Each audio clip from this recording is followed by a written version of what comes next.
Good morning. Good morning. Almost afternoon. Almost afternoon. My presentation's short, so don't worry. Uh, what I wanted to do today was just present what it is that we do and then how we do it, and it's in general terms. So in terms of what you see here when you get the presentation, this is our interaction with the various departments. You'll see that this here is very huge, and the reason it's huge with operations is because we do that same thing for everybody and all of our clients. So it's not just that we do that just with operations, but with every site that we have, those are all the things that we're doing and trying to support them. We work a lot with payroll, with CBA interpretation, and all the data entry that we do for them. We intervene with wage and hour laws, with payroll employee interventions, changes. We work with finance in terms of the CBA negotiations and making sure that they get the current wage determinations, that we update the CBAs because they get negotiated. The contract, the CBA gets negotiated maybe every 2 or 3 years, but the wage adjustments happen annually. And then of course we work with risk management, and mostly it's that, and as we get bigger and we're getting new clients like PG&E and Sempra, they're requiring more pre-employment physicals, more steps that have to be taken to hire someone. And so therefore, we work very closely with risk management, and we also work very closely with risk management when it comes to leave of absences. So we manage all the leave of absences for all our sites in order to be compliant, but we also work with risk management because the two are actually they're interrelated. So what I wanted to show you is that we actually are aligned with operations, and these are the teams. So we broke the department into teams. So Shirley, who's the HRD, and Evelyn, the HRS, okay, let me stop. So I get made fun a lot because I have all these acronyms, so I'm going to try to define them for you. Okay. So the HRD is a human resources developer, and the HRS is a human resources specialist. And as I describe their job descriptions, it'll make sense. So Shirley and Evelyn support Brendan. That means all those sites that Brendan has, they support them. They support those sites, and they support Brendan in his operations from a human resources perspective. Ron Bellamy right now is supported by Anna, who's an HRD, and Marina, who's an HRC, which is a human resources coordinator. And then Bruce is supported by Rosa, who's the HRD, and Caitlin, who's an HRC. And Ken is supported by Kyle, who's an HRD, and by Bruce, who's an HRS. So these teams are aligned so they can develop specialized knowledge and experience to learn the various idiosyncrasies of their accounts. And so this is how the teams are aligned. And then we have our benefit specialist, which is Lisa. And this is a new position for us that we just got last year because with all the developments under the Affordable Care Act, we had to have someone who specialized benefits, and she actually supports all of the EINs, all of the companies, in terms of making sure that they're compliant, making sure that we're providing the correct information. All of you got your 1095s. This is all done by her. And so she supports the whole enterprise by herself. So what do we do? Human resources developers, we have 4. We have Shirley, Rosa, Anna, and Kyle. Because when we started at BCI, there was so much that needed to be created and to be developed. So the example I always give is if you think of the Oakland Bay Bridge, when they were retrofitting it. So they had to bring in a team to retrofit the bridge to make it sturdy, to make sure the infrastructure was strong and could withstand an earthquake. And then they have their crew that creates the lanes, that paints it every day, and manages the traffic flow. So that's what we're doing, but we're doing both. So not only are we trying to manage the day-to-day activities and support operations and support the team, we're also in the middle of trying to retrofit the organization so that we can absorb growth. And part of that is develop the infrastructure. So the only way to do that was to have some subject matter experts. So my subject matter experts are Shirley. So she's in charge of employee relations, so she's the one that provides guidance and coaching, and right now we're developing an ER strategy so it's consistent across the board. Rosa is in charge of the AAP OSCCP. Whenever any of our clients get audited, she's the one that responds to that audit. She's also developed and put together all of the affirmative action plans for all our EINs. And so that is her focus and expertise, and so if there's a question, we go to her. Anna is our compliance and audit person. So one of the things that was really important in order to develop a strong culture is that we need to audit the work we do. And so what we're trying to develop is, and make it part of our DNA, is that we audit on a regular basis. Developing those audit programs has been a challenge, I'm not going to deny that, but that's one of the things that she does. She works and has put together a program that hopefully will roll out this year, where we start to audit. Our goal is to go into a company, and from every 18 months, that they be audited from head to toe, from a human resources perspective, to make sure that they're compliant, that their posters are right, that their personal files are done, that their privacy rights are protected, that they're following wage and hour laws. And so that is the entire compliance and audit program. Kyle's expertise is Kaiser and corporate policy. So Kyle is the one that the corporate office goes to when they have an HR problem. He's also writing all the policies and procedures for our policies and procedures binder that's going to be distributed shortly.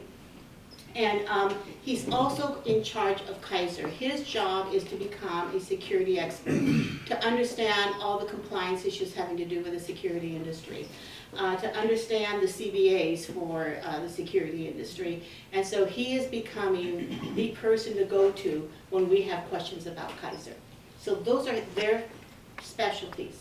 On top of that, all of them have these accountabilities. So they're in charge, excuse me for giving you my back, for the union contracts and negotiations. They do all the employee relations issues and investigations. It's not unusual for something to occur and one of the HRDs have to jump on a plane and go to the site to do a thorough investigation or even a climate assessment. They're responsible for payroll employee interventions, for legal and regulatory compliance, for employment, for LOA and ADA management, which is a challenge, affirmative action plans, business onboarding, subject EEOC investigations, DOL audits, and special projects and job descriptions. So those are all their accountabilities, in addition to spending at least 20 to 30% of their time working on their special projects. And then we have the human resources specialists. We have subject matter experts in them as well. And if you look, the accountabilities kind of bleed on as you go down, and it's because most of the accountabilities we have several levels of work to it.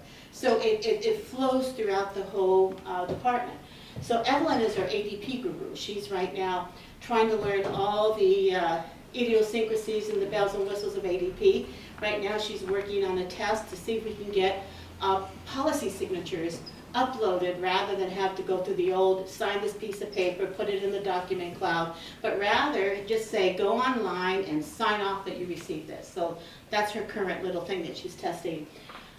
Bruce Gerber, his specialty is Kaiser, especially with the recruiting and the background checks. And Bruce and Kyle work very closely together, trying to support all of the security, and I shouldn't just say Kaiser, but all of the security contracts that we have. And then we have Lisa, who is expert in benefits, and she's the one that negotiates. She's the one that looks at the quotes and can we get a better price. She also finds errors in billings or invoices, or she'll also let us know if we're compliant or not compliant and all the rules that apply to that. She's very analytical, so she's the one person I know that catches all the details, and so I'm very pleased and lucky to have her. Then we have the human resources coordinators, and they also have specialties. So Caitlin Brewer, she's responsible for WOTS, ATS, UI, and she's also now learning AAP. And so what her responsibility was is to really push the work opportunity tax credit. And I don't know if you guys know, but we had an opportunity, there was a window to go back to January 2015 and recuperate all those applicants. And so the way she was able to get 100% compliance on time is that she promised GBI. Does anybody know what GBI is? It's great bodily injury. Yeah. And she got it done.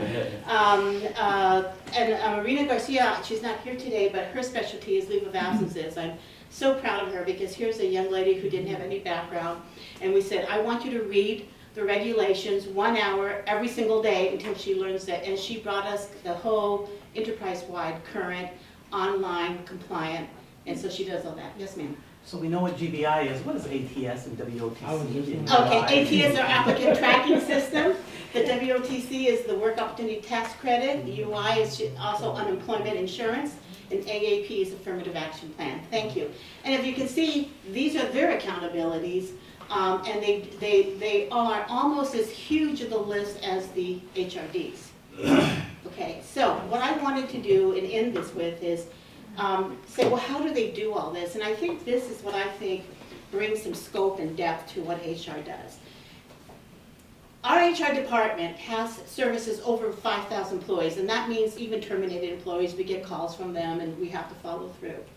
They have to know the laws of all the states that we work in, so they have to understand the multi-state responsibilities. They have to know federal law, they have to know state law, they have to know local law, they have to know wage and hour laws for that state. Now, I'm not telling you that they have all of that in their head right now, and if you could give them a quiz that they would know what the answer is.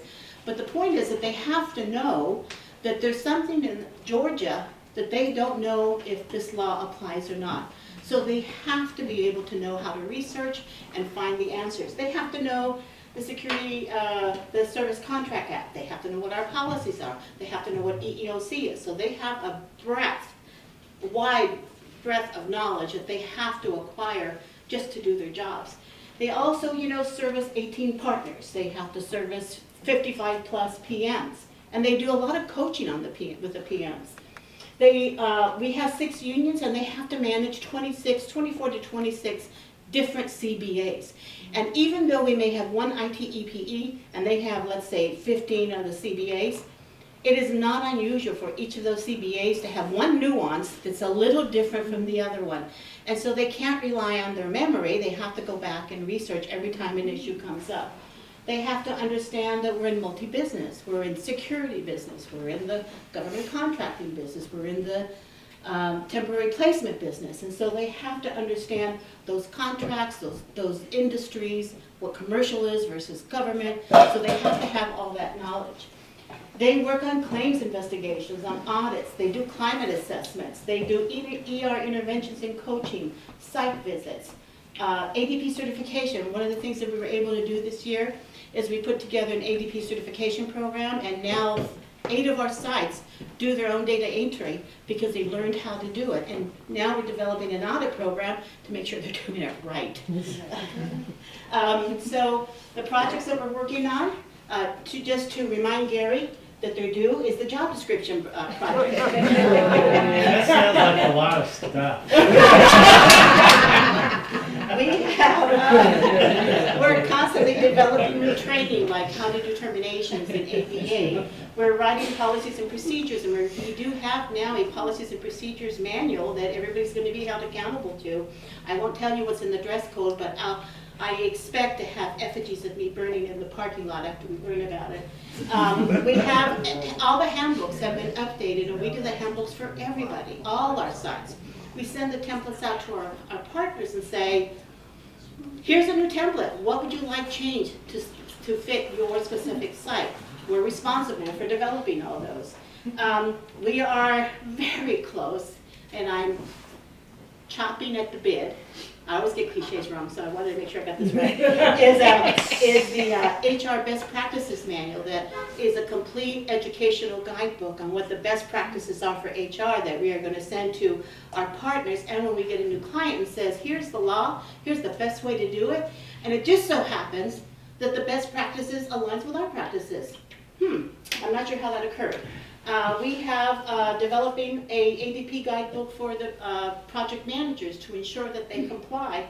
We have a performance management system that we have been trying to roll out to the company little by little, and we are developing ER best practices that's going to be standardized. So, and all of this, I says here, there's a piece of paper associated with that somewhere. So we have to manage that workflow. But that's what HR does, and that's how we support the entire enterprise and all of the other departments. Any questions? Wonderful. Thank you.